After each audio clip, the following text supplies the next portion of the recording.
baik.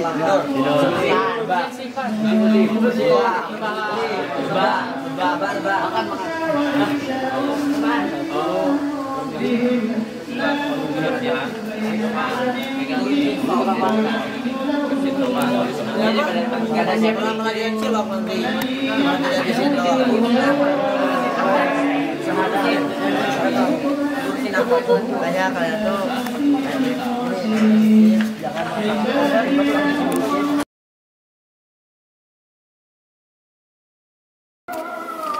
Assalamualaikum warahmatullahi wabarakatuh.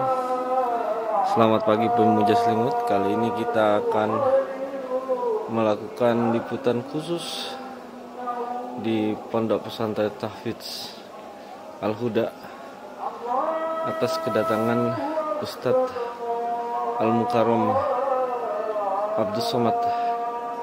Semoga ini menjadi berkah bagi kita semua. Amin ya Rabb. Simak perjalanannya kita ke Pondok Pesantren Tahfidz Al-Huda Tasikmalaya, khusus untuk channel Doni Ajo, guys.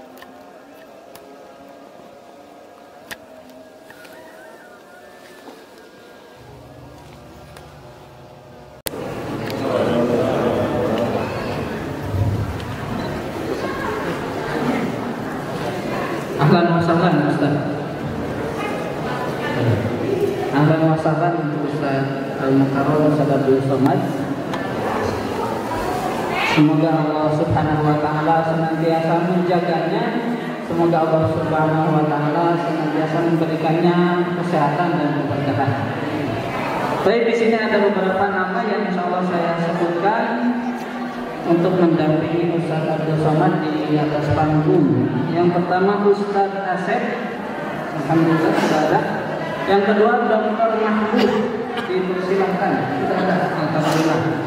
Yang selanjutnya Bapak Haji Anhar. Yang selanjutnya Haji Yana, Bapak Haji Yana. Kemudian selanjutnya Bapak RW. Selanjutnya juga Ustadz Cecep, kemudian Ustadz Akso. Kami persilakan untuk menempati panggung atau podium. Kemudian lupa juga kepada Ustadz Rizal Abu Mikyal juga dipersilakan.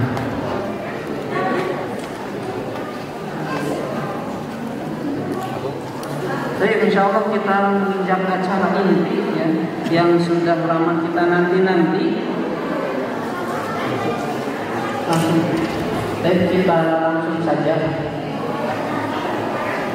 memulai acara kajian umum yang insya Allah akan disampaikan oleh guru besar kita Al-Mukarram Profesor Bapak Haji Ustaz Abdul Somad Hafizahullah wa barakallahu fihi. Tafadhol Ustaz.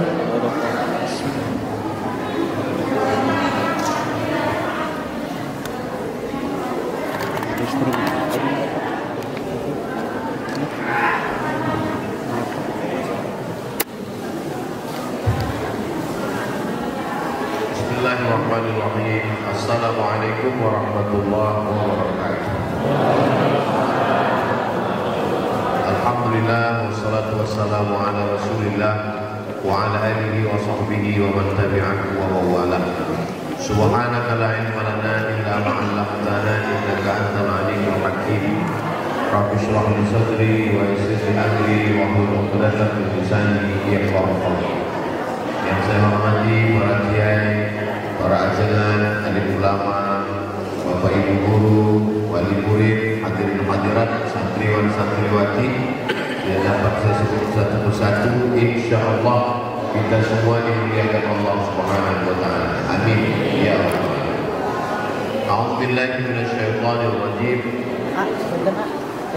Wa idza quri'al Qur'an, kalau Quran dibacakan, fastami'u lahu, dengarkanlah baik-baik, wa ansitu, diam, la'allakum turhamun, mudah-mudahan rahmat Allah Subhanahu wa taala turun.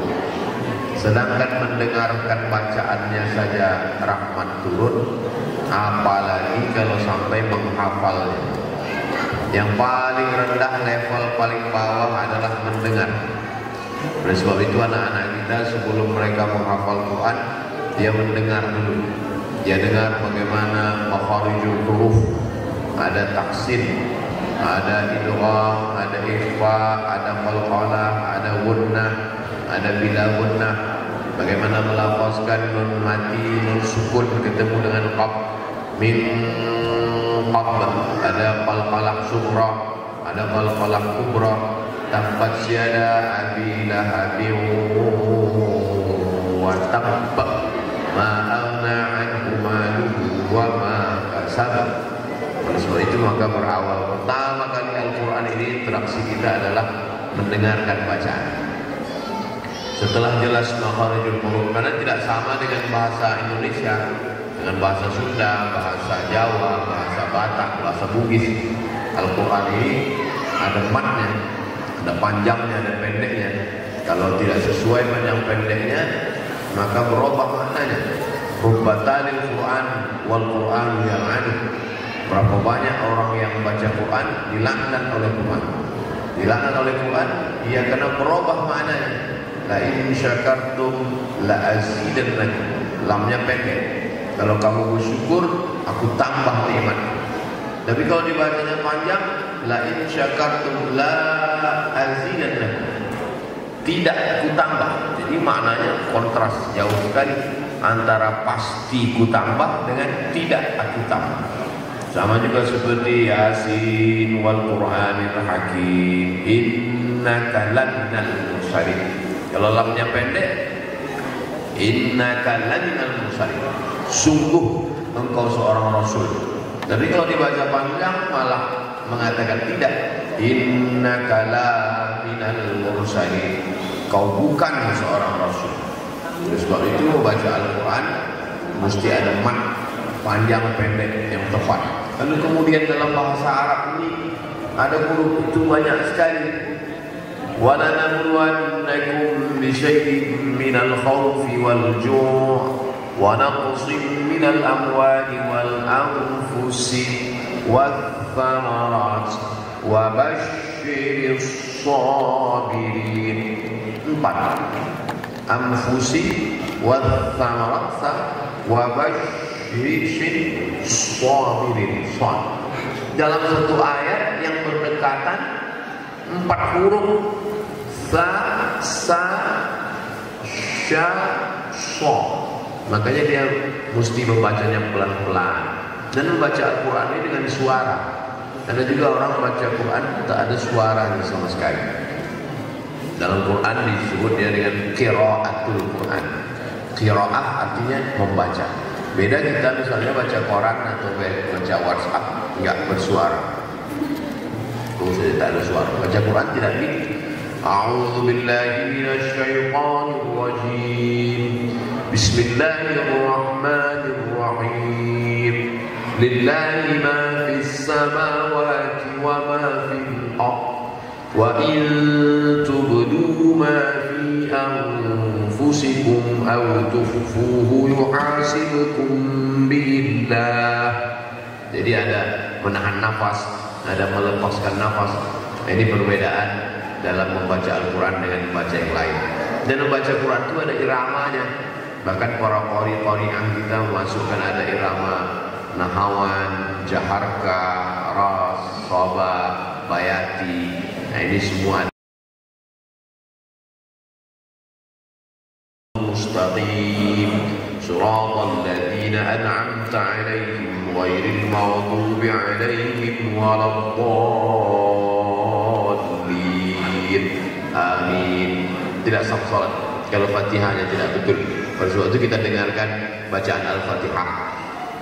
Anak-anak kita, kapan terakhir kali kita dengarkan bacaan Al-Fatihahnya? Nah, ini menjadi perenungan buat kita bersama. Jadi yang pertama kali level yang paling bawah adalah mendengar. Setelah mendengar lalu kemudian mulai membaca. La aqulu alif lam mim harf. Alif lam mim tidak dihitung satu huruf. Likulli harfin asyru amsalha. Setiap huruf itu dibalas 10 kebaikan. Jadi sebab itu maka membaca Al-Quran Kalau ada orang membaca Al-Quran, dia patok 1 hari 1 juz, bagus sekali. Sehingga 1 bulan dia 1 kali khatam. Tapi anak-anak kita di tahfiz Quran ini, dia bisa berkhatam berkali-kali. Bahkan minimal kalau dia sudah hafal 30 juz, 1 harinya 2 juz. Berarti 1 bulan dia khatam 2 kali. Berarti 1 tahun dia khatam 24 kali. Jadi beruntung sekali ibu-ibu mengandung mereka 9 bulan 10 hari. Tapi selama di alam barzakh sampai hari kiamat, makam ibu terang, kubur ibu lapang, menetes rahmat Allah Subhanahu wa taala seperti tetesan air di tengah kehausan gurun pasir yang tandus dan panas. Mengandungnya cuma 9 bulan 10 hari, melahirkannya sekejap saja, tapi nikmat yang dirasakan luar biasa. Nah, itulah manfaat keuntungan dari ibu-ibu, bapak-bapak yang anaknya menjadi penghafal Al-Quran. Kenapa? Karena ini bukan cerita masalah dunia saja. Kalau dunia ini dikejar tidak ada habis-habisnya. Seperti air laut, makin diminum makin haus, makin ditelan makin kurang. Laukana libni Adam wadiyan min zahab. Seandainya manusia ini punya 1 lembah terbuat dari emas, latamanna ayyakuna lahu wadiyan akhar. Dia akan minta 1 lembah lagi. Walan tamla fahu ila turab, sampai mulutnya disumbat tanah. Dia selalu mengatakan kurang. Setelah mulut disumbat tanah barulah cukup. Akan tetapi kalau kita tinggalkan anak para penghafal Al-Quran, maka insya Allah dunia dicari, akhirat itu bersimpuh di tapak kakinya. Akhirat dicari, dunia dicari, belum tentu dapat dunia. Tapi kalau akhirat dicari, maka insya Allah dunia itu akan bersimpuh di bawah tapak kakinya. Tidak 1, 2, 3 contoh, banyak sekali di antara orang tua yang takut memasukkan anak ke tahfiz Quran, akhirnya anak tidak jadi apa-apa. Tapi berapa banyak pula orang yang anaknya di tahfiz Quran bisa jadi polisi, bisa jadi tentara, bisa jadi dokter spesialis, bisa jadi pengacara. Akhirat dikejar, dunia bersimpuh di bawah tapak kaki. Ini masalah iman, masalah iman kepada yang gaib yang tidak kelihatan. Allah yang kita sembah tidak kelihatan. Malaikat yang mencatat amal kita tidak kelihatan. Surga neraka yang akan kita harapkan menjadi tempat kita tidak kelihatan. Apakah ruh ada di badan kita juga tidak kelihatan. Sebab ini percaya kepada yang gaib. Makanya sholat itu nomor 2. Yang pertama kali adalah bersyahadat kepada yang gaib. Asyhadu an la ilaha illallah wa asyhadu anna Muhammadan Rasulullah. Yang pertama kali mendengar. Setelah mendengar mulai meningkat ke membaca. Lalu kemudian setelah membaca memahami maknanya. Ini level yang ketiga. Dengar baik-baik, baca pelan-pelan, mulai pahami maknanya.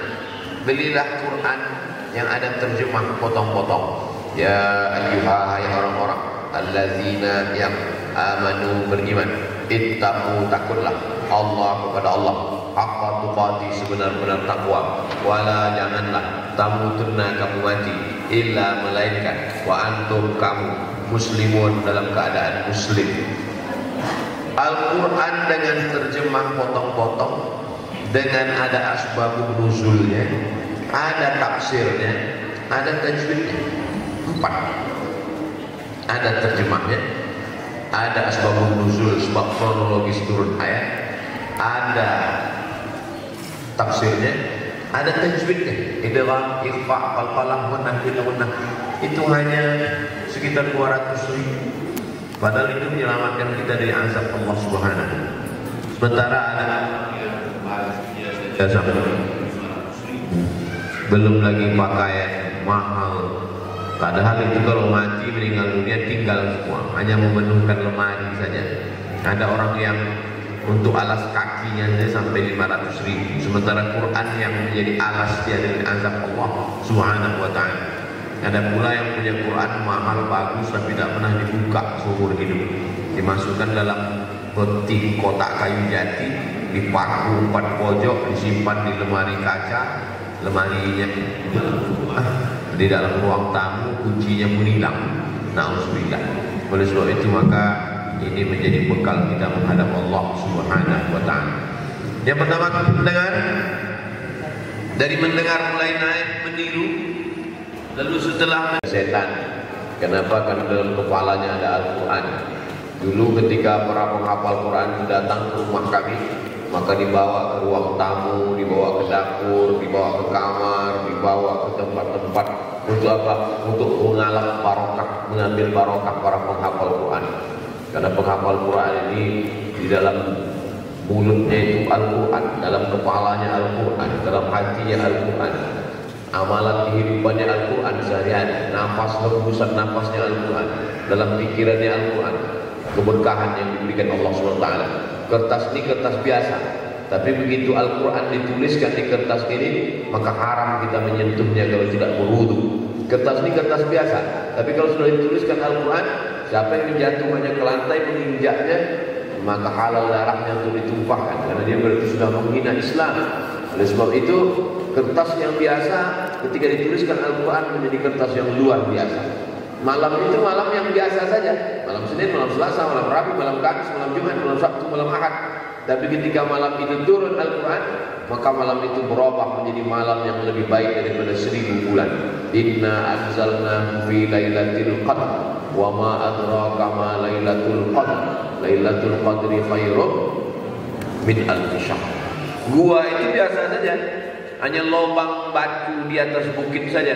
Tapi begitu Al-Quran turun di gua itu, maka gua itu dikejar orang, dicari orang, naik orang ke atas, yang tua-tua, yang renta, yang sakit naik ke atas. Tidak pernah putus orang naik ke atas gua itu. Waktu turun di sana ayat Iqra bismi rabbikal ladzi khalaq, khalaqal insana min 'alaq, Iqra wa rabbukal akramul ladzi 'allama bil qalam 'allamal insana ma lam ya'lam. Kertas yang biasa menjadi luar biasa ketika diisi Quran. Malam yang biasa menjadi malam luar biasa ketika diisi Quran. Gua yang biasa menjadi gua yang luar biasa ketika diisi Quran. Bulan Ramadan bulan yang biasa, tapi begitu diisi Al-Quran dia menjadi bulan yang luar biasa. Syahrul Ramadan alladzi unzila fihi Al-Quran. Satu-satunya bulan yang namanya disebutkan dalam Al-Quran adalah bulan suci Ramadan. Begitu juga anak kita, anak-anak yang biasa, sama seperti anak-anak yang lain. Tapi begitu dia diisi Al-Quran, maka dia menjadi anak-anak yang luar biasa. Ibu-ibu bapaknya juga ibu-ibu bapak yang biasa saja. Tapi nanti di akhirat ada ibu-ibu bapak-bapak yang di atas kepalanya tajun minan nur, mahkota dari cahaya. Menjadi ibu yang luar biasa, menjadi bapak yang luar biasa karena keutamaan Al-Quran. Tempat ini pun tempat yang biasa. Tempat di sana ada juga kolamnya, di sini ada juga kolamnya. Di sana ada ikannya, di sini ada juga ikannya. Tapi kenapa tempat ini yang kita datangi? Kenapa tempat ini yang didatangi Ustaz Abdul Somad? Karena panitia membawa ke sini. Bukan, karena di sini ada para penghafal Al-Quran. Tempat ini biasa saja, tapi begitu dia diwakafkan untuk agama Allah, maka mengalir pahalanya. Di sana sepanjang jalan saya lihat banyak kolam-kolam ikan. Yang punya meninggal dunia akan dijual oleh ahli warisnya kepada orang lain, akan diwariskan, selesai. Tapi begitu kolam-kolam ikan ini di sini milik Yayasan Al-Huda, tempat pondok pesantren, anak menghafal Quran, dia menjadi kekal abadi. Tanah wakaf la yubahu, tidak boleh dijual, wala yurasu, tidak boleh diwariskan kepada ahli waris, wala yuhabu, tak boleh dihibahkan. Dia hanya pakai hak pakai saja, dipakai terus sebagai pondok tahfiz Quran, dipakai terus sampai hari kiamat. Siang malam pagi petang kelas-kelas dipakai, ruangan ini dipakai, kamar-kamar dipakai, mereka membaca Al-Quran. Itulah yang akan kekal abadi. Yang lain tinggal. Zaman al-insan, kalau manusia mati inqata'a putus. Selama ini ada kolam ikannya putus, selama ini ada rumahnya putus. Hati putus tidak bisa dibawa mati. Tapi ada yang tetap kekal abadi. Apa dia? Shadaqatun jariyah.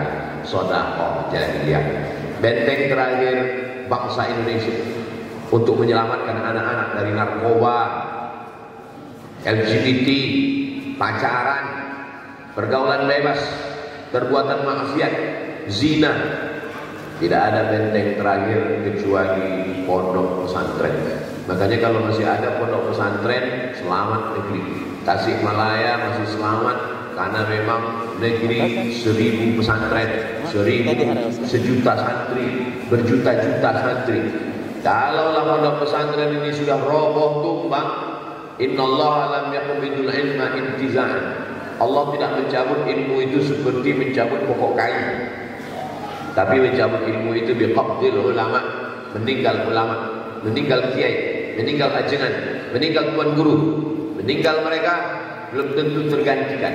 Kalau pejabat-pejabat belum meninggal sudah ada penggantinya.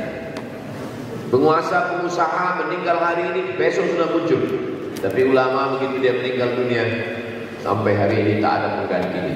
Maka ketika ibu mewakafkan anak ibu, ini saya wakafkan anak saya di jalan Allah, dia menjadi penghafal Quran, dia akan belajar agama Islam, dia akan mengkhususkan dirinya untuk menolong agama Allah, seperti yang dilakukan Ummu Sulaim. Ummu Sulaim seorang ibu yang biasa-biasa saja. Ketika dia tahu Nabi Muhammad SAW datang dari kota Makkah ke kota Madinah, Ummu Sulaim datang menghadap, ya Rasulullah, mereka yang kaya-kaya itu memberi tanah, mereka yang banyak uang itu memberi kuda. Aku tidak punya tanah, aku tidak punya kuda, aku berikan anakku. Dia berikan anaknya bernama Anas bin Malik untuk menjadi pelayan Nabi, berkhidmat untuk agama Allah. Lalu Nabi mendoakan, Allahumma akfir malahu wa waladahu, ya Allah banyakkan hartanya, banyakkan anak cucunya. Maka Anas bin Malik menjadi salah satu dari 7 sahabat Nabi yang banyak meriwayatkan hadis. Harta tinggal, kebun korma habis, kuda mati, keledai mati, tapi Anas bin Malik sampai hari ini riwayat hadisnya tetap dibaca. Ummu Sulaim adalah sosok ibu yang cerdas. Ummu Sulaim adalah sosok ibu yang luar biasa. Anaknya diberikan untuk Nabi. Toh akhirnya setelah Nabi meninggal, Anas bin Malik tidak menjadi budak. Dia bukan menjadi hamba sahaya, dia menjadi orang yang merdeka. Tapi Anas bin Malik pernah tidur di rumah Nabi, pernah hidup bersama Nabi. Bahkan dia pernah mencium telapak tangan Nabi, atyabu birrihil miski, lebih harum daripada semerbak kasturi, lebih halus daripada halus sutra. Itulah hebatnya Anas bin Malik, sahabat Nabi yang diserahkan ibunya Ummu Sulaim kepada Nabi Muhammad SAW. Jadi kecerdasan seorang ibu itu akan menurun kepada anak-anaknya. Al-Kayyisu, orang yang cerdas itu bukan orang yang IP-nya 4. Al-Kayyisu, orang yang cerdas itu bukan S1, S2, S3, Profesor Doktor. Al-Kayyisu man dana nafsahu wa 'amila lima ba'dal maut. Orang yang cerdas adalah mampu mengendalikan hawa nafsunya. Dia tekan hawa nafsu makannya, dia tekan hawa nafsu shoppingnya, dia tekan hawa nafsu ganti sepatu, ganti baju, jilbab mahalnya, dia tekan hawa nafsu ganti cincin, anting, gelang. Lalu kemudian dia pakai untuk menyekolahkan anaknya ke tahfiz Quran. Maka itulah yang akan menjadi amal jariah kekal abadi.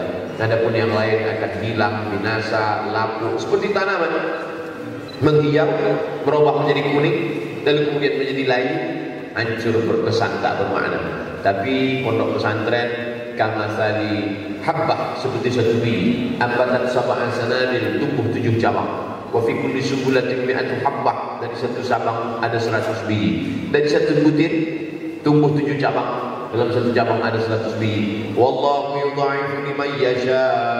Allah melipat gandakan lebih banyak lagi. Wallahu wasi'un 'alim. Allah itu karunia-Nya amat sangat luas, dan Allah tahu siapa yang ikhlas, siapa yang riya. Allah Maha tahu siapa yang pelit, batil. Makanya Nabi mendoakan, Allahumma inni na'udzubika minal hammi wal hazan. Selamatkan aku dari susah hati dan kesulitan, wal ajzi wal kasal. Selamatkan aku dari sifat lemah dan malas, wal jubni wal bukhul. Selamatkan dari sifat pengecut dan pelit, bakhil. Wa dhala'id daini. Selamatkan dari diri hutang. Wa ghalabatir rijal, dikuasai orang lain. Karena kalau kita banyak kebutuhan, konsumtif, gila belanja, mau inginan dunia kuat, akhirnya karena tidak mampu hutang, akhirnya hutang keliling pinggang, hidup gali lubang tutup lubang, dan kalau sudah diri. Mohon maaf kepada segenap penonton channel Doniajo, karena sesuatu hal maka kami tidak dapat menayangkan secara penuh isi ceramah Ustadz Abdul Somad. Dan jangan lupa kita sesuai saran beliau untuk menyumbangkan jariah kita untuk santriawan dan santriawati.